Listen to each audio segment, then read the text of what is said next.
Is it supposed to be red like this? Yeah. Yeah, Okay, once all it right, starts perfect. recording, it'll be red. Awesome. So I'll start again. Welcome to Diversity in Tech, Hiring for and Building for an Inclusive Culture. My name is Tricia Canavan. I run Tech Foundry along with my colleague, Vinny Bonilla. Tech Foundry is an IT workforce development organization headquartered in Springfield, but that serves communities within an hour of Springfield, that focuses on connecting underrepresented people to training, support, and coaching in order to be successful in technology careers and access living wage jobs with career trajectories. So the students that we serve, on average, we have about 70% of our students are BIPOC. We are a very diverse staff, and so these issues are embedded in everything that we do, and having awareness and commitment to these issues is really important for us as an organization. Prior to running Tech Foundry, I ran a staffing and recruitment firm that did a lot of work in the diversity recruitment space, working with clients, trying to help them develop not only recruitment initiatives, but also sort of workplace culture and best practices to ensure that they had an inclusive and equity-focused culture. So that's a little bit about me. Do you wanna... Sure. So again, I'm Vinny Bonilla. I've been working at Tech Foundry now. It's 6 months, maybe. Yeah. I think about 6 months. Before that, I actually worked here at UMass, teaching classes for the frontline workers. So, like for the kitchen workers, the residential staff. Before that, I taught at a school in Worcester for 7 years or so. It was basically the same thing, non-traditional students getting into the IT workforce and things like that. Before that, I ran my own business it seemed like for forever, and it was a managed service provider for technology. Great. So, we thought that we would start out just sort of having a conversation and a brainstorm, which Vinny's going to lead. But I think before we start that, I'd like to just say a couple of things. This is not my master's thesis. So given the amount of time that the focus on diversity that we've taken really is more focused on racial and ethnic diversity with some sprinkling of gender diversity in there. But, I want to really recognize that this is not all inclusive of all the different types of diversity that we need to be thinking about and building culture with. So just want to recognize that. And sort of today's presentation is broken out into chunks, kind of the why of it, and what is the current state when we think about diversity, equity, inclusion in the tech field. Again, why we would do this, and sort of some suggestions on how. Again, given that we've got 45 minutes, and Vinny and I were talking earlier today, like any one of these slides could be an hour or two discussion. So it's a broad brush stroke, but I do include some resources, and we're happy to, connect afterwards or, connect you to others if that's helpful. So with that said, I'll let you take it away. So one thing we were looking at is so what do you feel encompasses diversity? And this is basically just a question for you guys. So whoever wants to answer.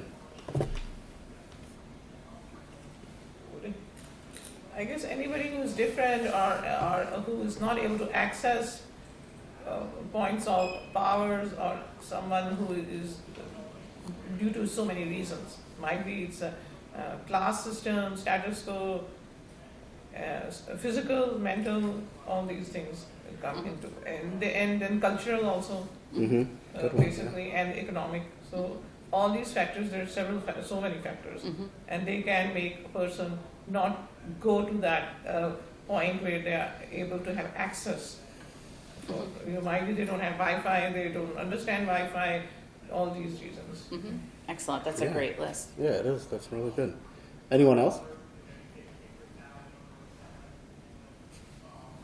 All right. It's the curse of the small class. Everyone's like, oh no, I don't want. Yeah. So what about equity?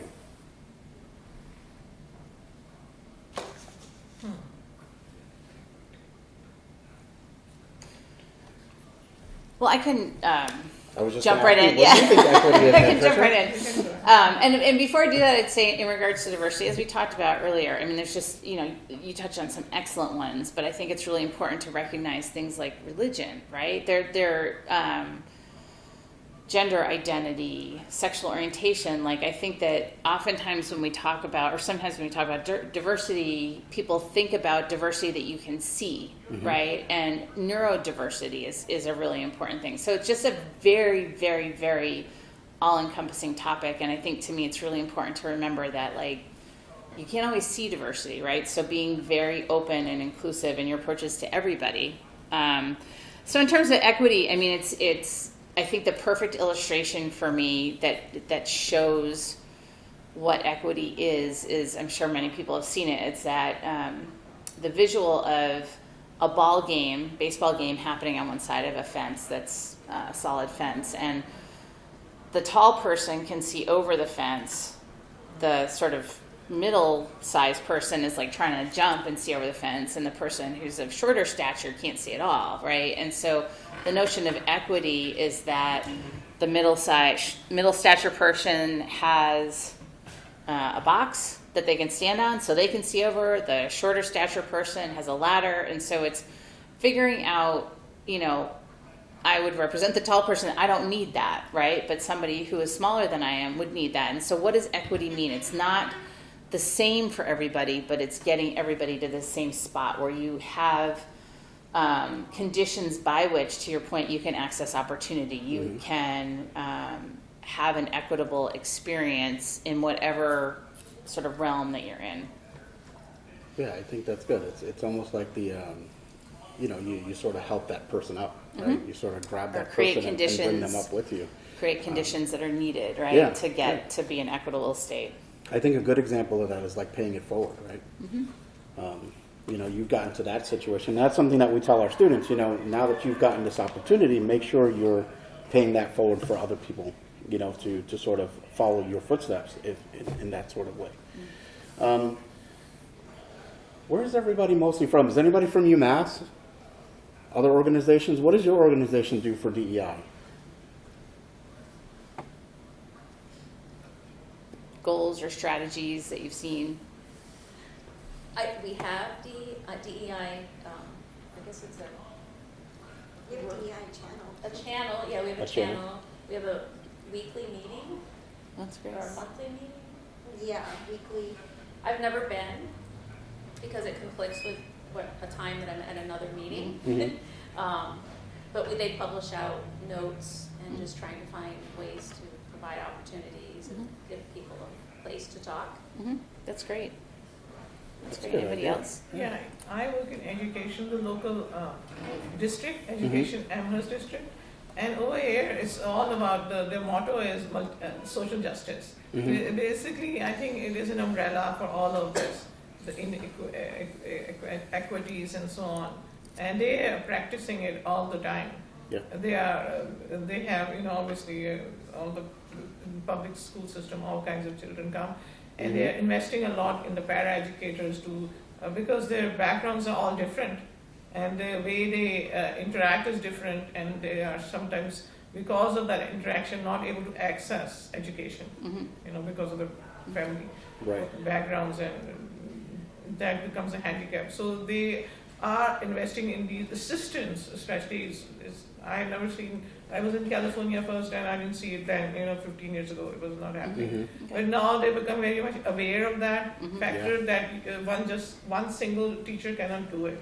You have to have more the help. Yeah. So basically, and then they have this, another story is, then they have this union, teachers union. And the teachers union also, recently they won this case where they settled that the women, basically, the teachers, because most of the females, when they go into the offices, they are not that equipped to be glib in legalities. So they can take somebody as a support for to be there to champion their cause. Oh, that's great. So that's good. That is good. That is Yeah, good. it's really good. Our youngest is in Crocker Farm here, and they institute a lot of like those like diversity, equity, and inclusion Yeah. within the class, and it's amazing. Yeah. It's absolutely That's great. amazing that they Especially do that so COVID, young. after COVID, things are really difficult because kids are also a little bit very aggressive now. They've forgotten how to say it. Yeah, absolutely. Yeah, Right? for sure. Right, All right, well, right. great. So, I mean, I think that probably all of our organizations, right, are thinking about this, working on diversity, equity, and inclusion, or sometimes you hear, instead of DEI, you might hear JEDI, Justice, Equity, Diversity, and Inclusion That's goals. my favorite one. Yeah, it is. It's excellent. Little Star Wars reference there. Yeah. So, I thought that, again, I thought I'd provide a little bit of research and context. If you work in tech, or even if you don't work in tech, you're probably familiar with some of the disparities when we talk about representation in executive and professional jobs, meaning senior level technology or management roles. And, you can really see how disparities play out in the tech field in ways that are really shocking when you do the research. And I think in preparing for this presentation, my presentations like this that I've done before have been more broad-based. This is much worse than the average, right, what we see in tech. So, and I think when you overlay gender over it as well, you combine gender and race, it's even worse. Very, very few women of color in leadership roles in technology. And so, I mean, it sort of speaks for themselves, but I thought interesting to share some specifics about some of the leading tech firms and what they're doing. There's really a mix. So Google in 2021, almost 45% of the people that they hired were white, 43% were Asian, 8.8 were Black, 8.8 were Latinx or Latino, Hispanic, and 0.7 were Native American. Apple is doing much better than that. They have increased the number of people from underrepresented communities by 64% in a 6-year period, although interestingly, this statistic doesn't give us percentages by racial or ethnic identification. It just tells us that they're doing better, right? So who knows where they started from. 2020 at Facebook, only 3.9% of the employees were Black, 6.3% of the employees in that same year were Latinx or Hispanic, Latino, 44.4% were Asian Americans, and 41% were white. And then in Microsoft, 4.9% of Microsoft employees were Black or African American, 6.6% were Latinx, 0.7% were Native American, 34.7% Asian, and 53.1% white. So particularly when we talk about Black and brown people in tech, there are just crazy disparities, right? And so what do we do about that? So I wanted to talk a little bit about diversity impacts and how integrating diversity into your workplace is 150% the right thing to do, again, from a justice, equity, access, fairness perspective. But there's also a business imperative, right? And I think that when we combine these two powerful forces, certainly the justice and equity part of it being the more important motivator, but I think that recognizing the positive impact when we do this work well on our organizations, it's really, really important. So, I think these DEI programs are seeking to address the inequities that exist due to systemic racism, right, period, to create more inclusive and equitable environments. And I think that one of the reasons,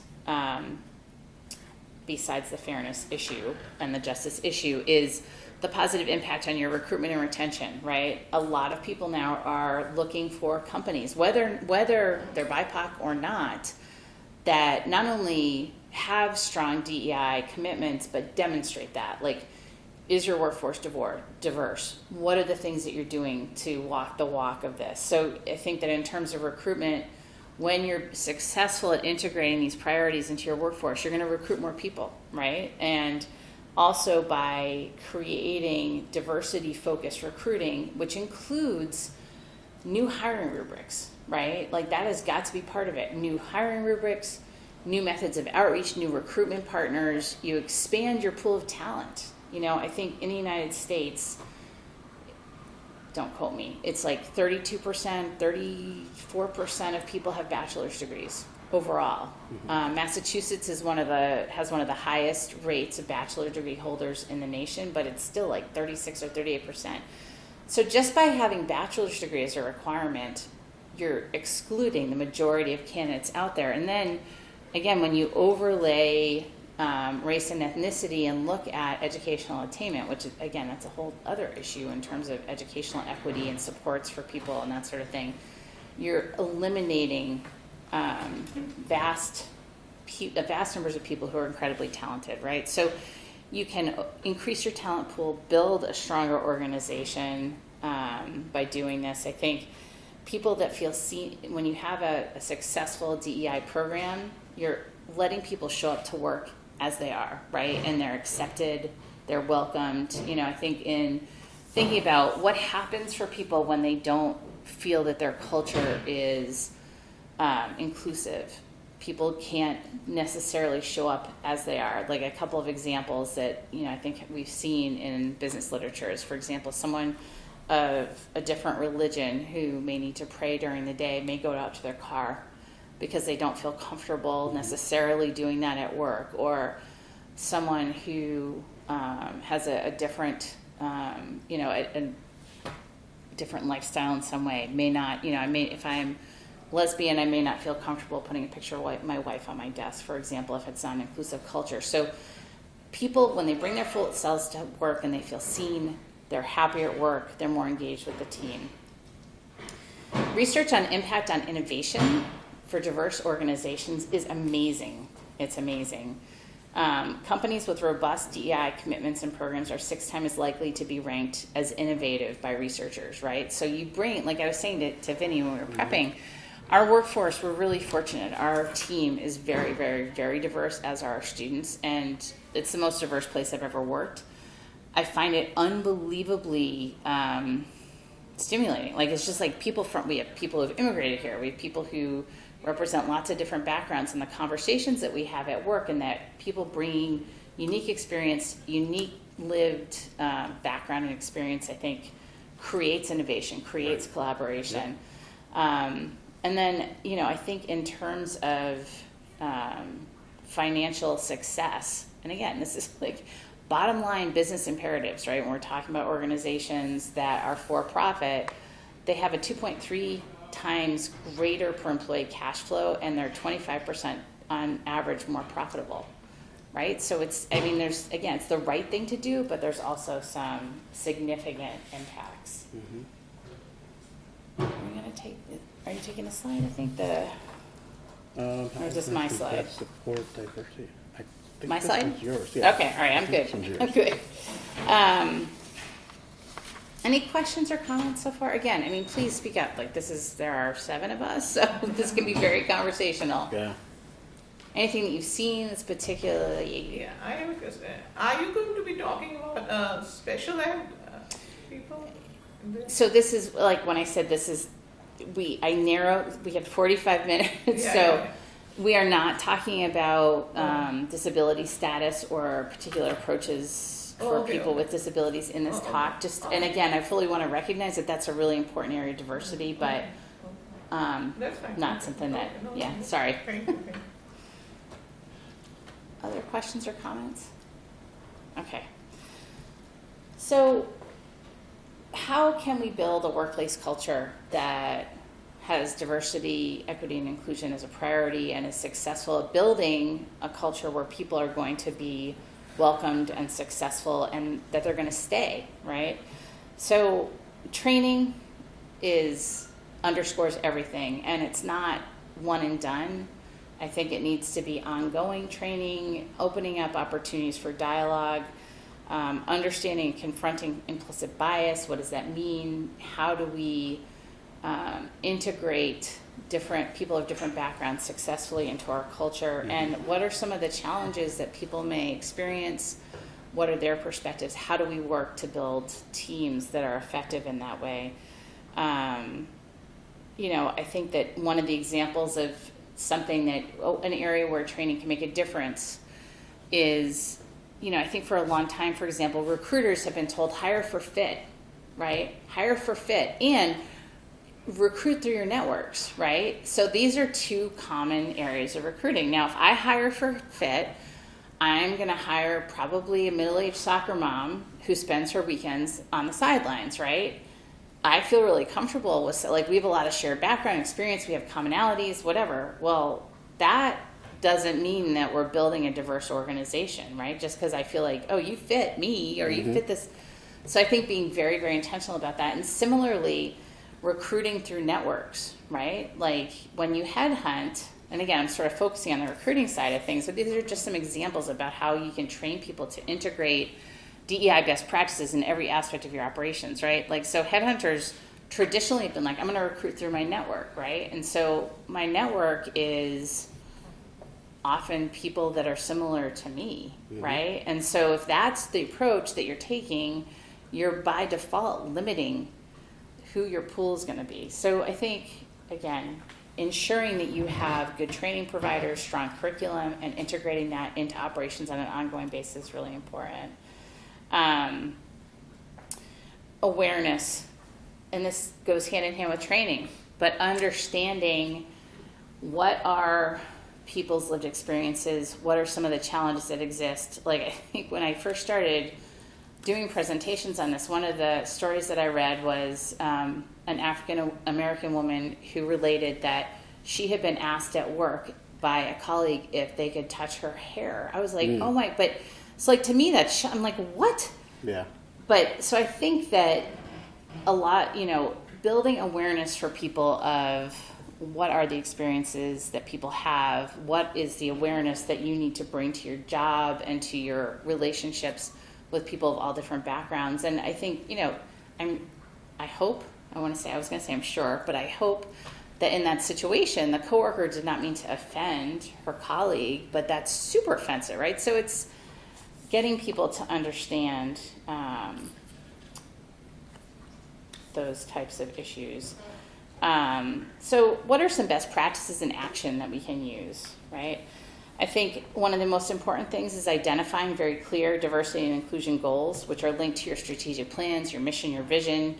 So, it's great that you have a DEI committee. That's awesome. And that they're meeting. They're meeting weekly, you said, that's a significant commitment, but I wonder, what's the goal? Like, have they said, like, so, at the end of this year, we hope to have had X or whatever it might be.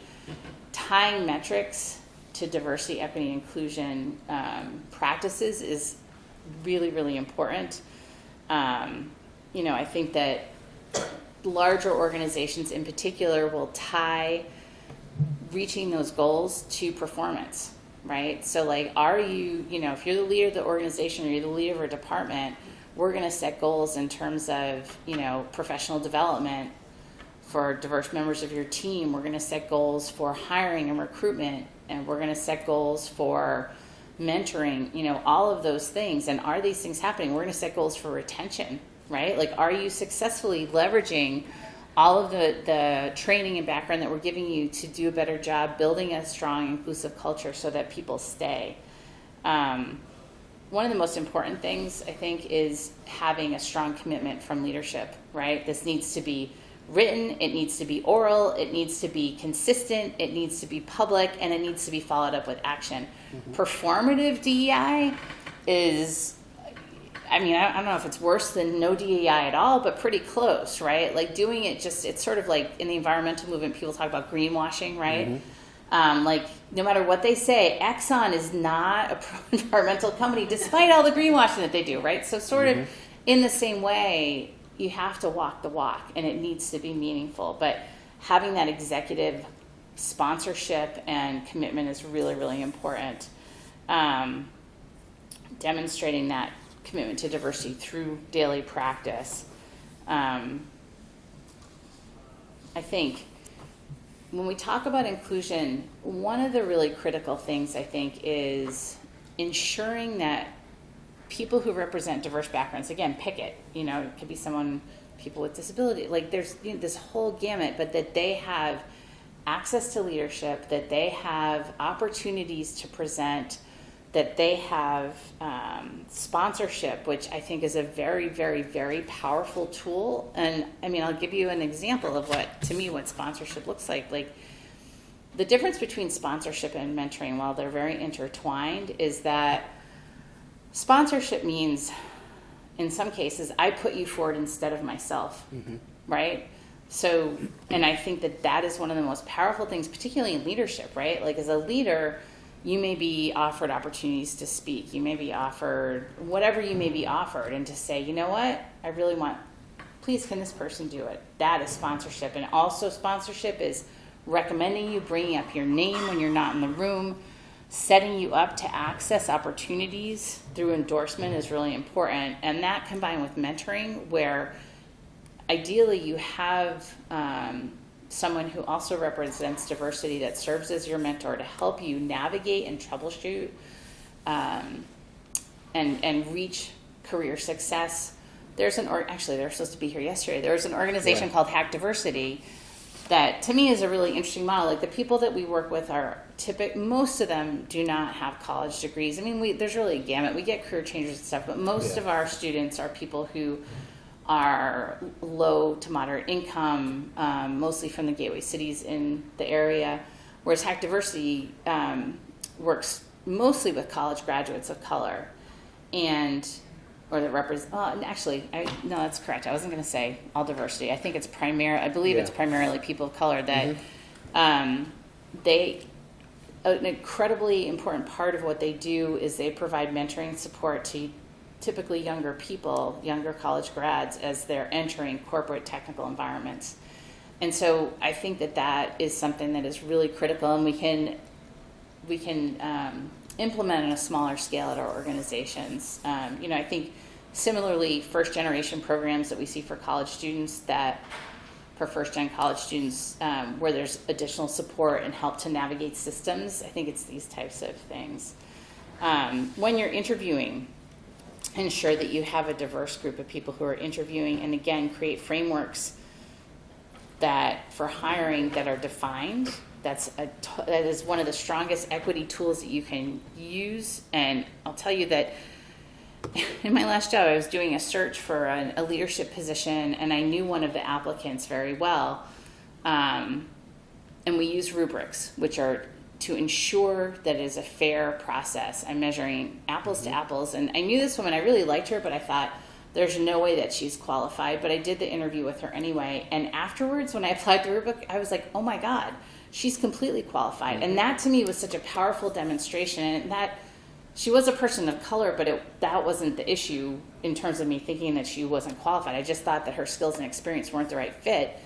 And when I applied the rubric, I was like, this is why rubrics are so important, right? Like, I had a preconception about her, not related to her. I would have been thrilled, believe me, to place her in the role that I had. But it just about, I knew her, I didn't think she was right? So using rubrics and weighting diverse backgrounds as one of the criteria is a way to ensure that you're building a more diverse workforce. And then I think in terms of performance management, first of all, feedback. There's a lot of research about women and people of color not receiving equitable feedback, both in terms of the amount of feedback that they get from managers, but also the frequency of it, the quality. I mean, it's a really interesting thing, right? These implicit biases that exist. So as we build a culture that's inclusive, really being intentional about, like, there are 10 people on my team. I am gonna like, by implementing a way to track how much feedback, how frequent feedback, like, is it equitable, right? Performance management that's based on quantifiable goals, 360 reviews, and measurements will help to build a more inclusive organization. Thank you. So I thought that this was really interesting as well. Preparing for today was great, by the way. I was like, this is so interesting. Like, I learned a lot, because it's been since pre-COVID that I presented this type of information. But so this chart really focuses on what's the gap analysis for women succeeding in tech. And the reason that I wanted to include it is because I think that these reasons apply to people of color as well in many cases, and maybe different percentages and whatever. And it's interesting. So this chart is broken up by women of color and white women. And so there was a large-scale survey of over 1,000 women who work in technology who were not in management, professional, or leadership positions. And when they were asked why, these are the reasons that they stated. So the biggest reason for both white women and women of color was that there was no clear path forward. And this speaks to mentorship and sponsorship and career ladders and training, right? So, and then the next greatest reason for why a woman self-identifying why she had not advanced in her career was that she didn't have a mentor. Mm-hmm. The next highest reason, I'm looking at the colors incorrectly. The next highest reason for a woman of color that she did not advance was that she had no mentor. Mm-hmm.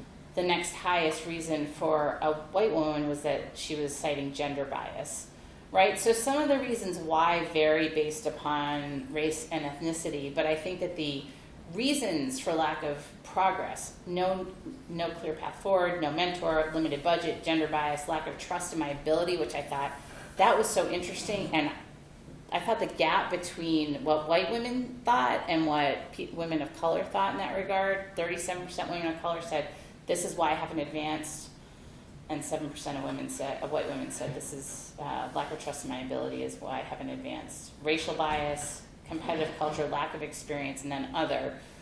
And these were ranked, obviously. This, if you add up all these percentages, they come up to way more than 100. But the reason I wanted to include it is because when you, for your organization, think about designing programs or implementing practices that can help to create an inclusive culture, if you can address some of these reasons, you'll be helping to create a more diverse and inclusive culture.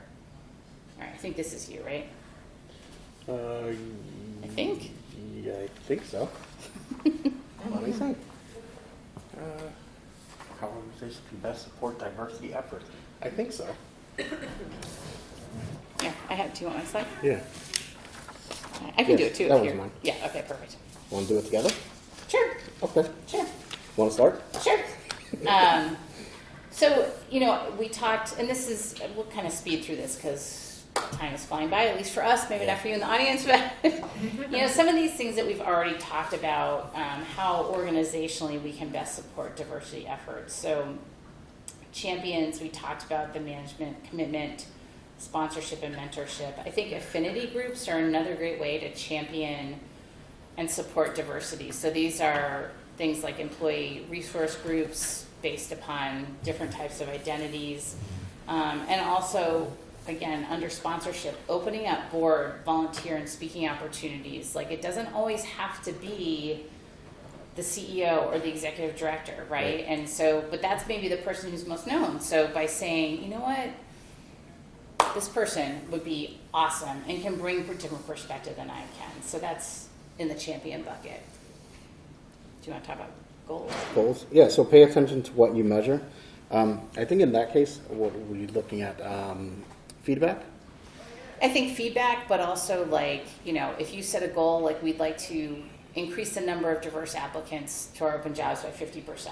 We'd like to hire 10% more, it's not about, quotas is such a loaded word and such a loaded concept. It's not about that, but it's, again, what does success look like? If we're making these investments and we're saying this is a priority, are we doing anything, right? It is about meetings and education, but what's the end goal, Right. Goals for outreach, education, inclusion, recruitment, hiring, retention, and promotional activities. So for me, when I see that, I think of making sure that, like you keep saying, make sure you're walking that walk, right? If you're going to say that you're going to hire a diverse group, make sure that you're hiring a diverse group of people. And then for outreach, so I guess kind of like what we're doing today, some kind of outreach, right?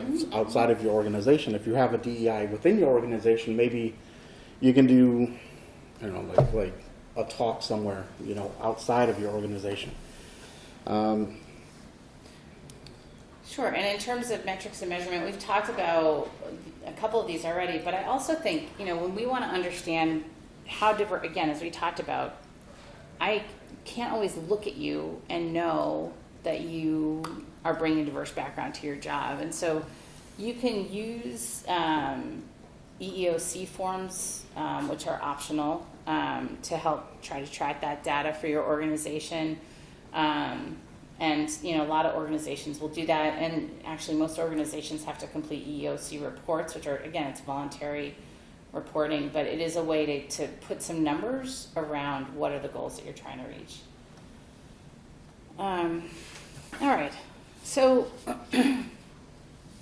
building diverse and inclusive teams, we've talked a lot about recruitment to some degree, but I think that some of the other things that I think are very important is, and I will say in full transparency, probably I started 6 years ago, I started hearing a significant drumbeat from my clients in my firm that they really wanted and needed more diverse slates of candidates for their open jobs, right? So very naively, I was like, great, there are all these diversity job boards out there. Awesome, I'll just spend some money and put the jobs out in the diversity. Look, problem solved, or not problem solved, but this is going to achieve the goal. Yeah, it did nothing, right? And so it was really a learning journey for me and my team to understand, as a white-led, and unfortunately, my team was, despite significant diversity efforts, not as diverse as we would have liked it to have been.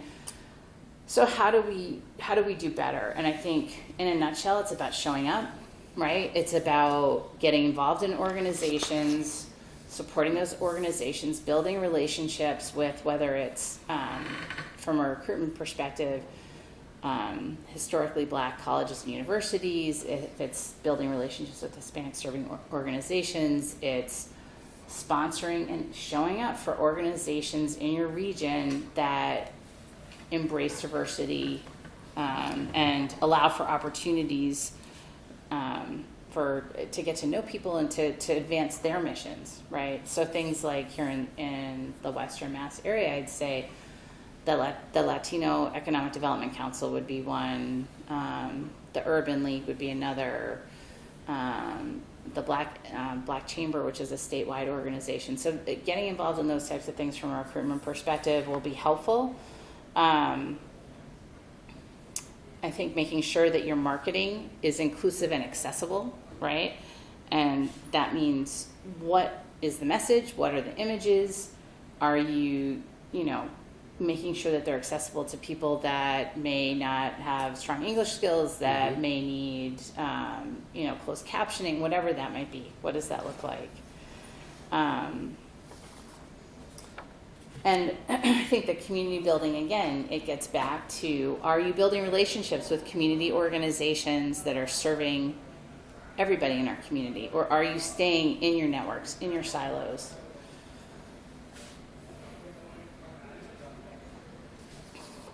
Okay, so engaging employees to build culture. We talked about feedback, right? And the importance of consistency of feedback, creating environments in which people can bring their true selves to work and have conversations about their experiences.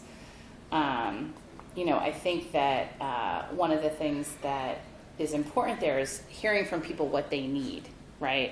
What do you need? What is your experience in our workplace? I think one of my favorite examples about why that's important is a room for nursing moms that was designed by male staff. Like that, did you ask the moms? It's bringing that mindset to what are we doing and who are we serving, and are their voices, or not serving at work, but you know what I mean, are the voices included in decision making, in developing policies, and being very, very intentional about that. Getting feedback through surveys, one-on-one conversations, group discussions, affinity groups within your organization are all really, really important.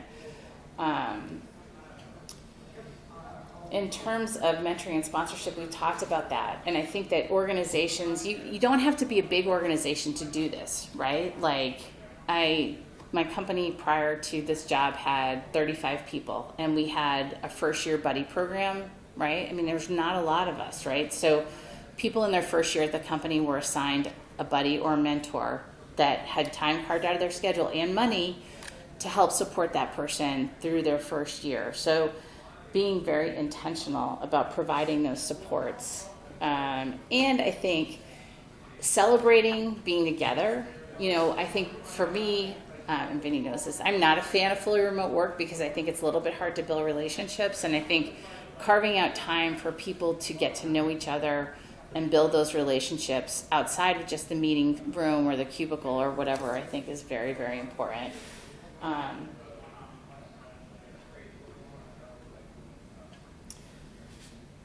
So changing the dynamics, and I think when we do these things and we set specific goals for hiring and for promotion and for talent development, we can in fact change the landscape of our companies, both in terms of creating companies that are more welcoming and diverse, but also have a higher percentage of people in leadership, and that is important. So sort of in conclusion, I think here's a summary of what we've tried to talk about today. So to change the landscape for all, create and reinforce values, culture, framework, goals, and champions for this work, right? And it cannot be, I can't say enough, it has to be something that's part and parcel of every single day. It has to be a frame and a framework through which you do the work day in, day out. It's something that has to be invested in. It's something that has to be a constant. It's not, for us, our team, piece by piece, we're going through the Healing Racism Institute training, which has been great, but it's not like, oh, good, we checked that box, right? Like, it needs to be ongoing. How do we continue to have these conversations? Ensure that feedback and recognition is consistent, frequent, and equitable. Design formal and informal programs to support, mentor, and advance employees. Invest in training, professional development, and networking. And the networking stuff is important too. I think when you have opportunities to go to conferences, to go to lunch sessions or whatever, part of sponsorship and part of mentoring means I bring you with me and I introduce you and I put you in positions where you can shine, right? And so when people who have power and or privilege utilize that power and privilege that way, it produces great results.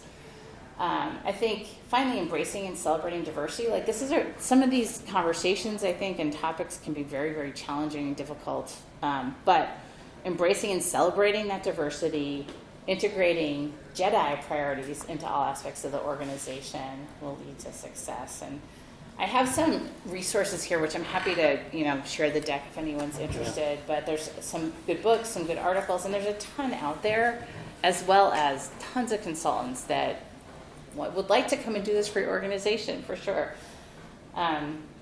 So we're just about at time. We are at time, but any questions or there's a little typo there. Can you go back to that so I can just take a picture? Of course, yeah. For the resource.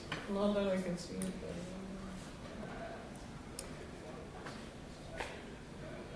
The Beverly Daniel Tatum one, that's a good one. Yeah. Okay, Yeah. thank you. Yeah, you're welcome. I can just leave it up there. Any last questions or comments or anything? Where do you have your training done for the people? So we are our training. Well, do you want to answer that question? I've been talking a lot. Yeah. For which one? For the For IT, for the tech training. The class, the You offer Tech Foundry tech classes. also. Like, where are they? Oh, Where are they're, they? so they're in Springfield, but we also have, we're hybrid, so we do online training. Oh, you do? So we do 2 days in person, Wednesdays and Fridays, and then the other days we're online, we're remote. And it's a 18-week program. Oh, 14 weeks are basically like hands-on in theory, and then the last 4 weeks they actually go out into the, with our employee partners, and they do internships. So they do that for 4 weeks after. Yeah. And part of the service that we offer is placement, and then 6 months of coaching support after they get a job. Again, it's that notion of like wow. going into a corporate environment for the first time, or even not. I mean, we work with a lot of nonprofits, but it's just sort of like a office work environment. If you've not had that experience, Right. I think can be very challenging. So we build relationships with our students and seek to have it last beyond the 6 months of coaching. I mean, we bring them back for pizza nights and so, and we're always there for them, but we want to build those long-term relationships to help them be successful. And most of our students, like, The average wage of a Tech Foundry student before they start is below $25,000 a year, with a significant percentage making below $15,000 a year, and they start jobs at like around 40. Yeah, that's pretty good. You know, so after 18 weeks, that's a good jump. But I think even more importantly, there's a clear career pathway. Yeah.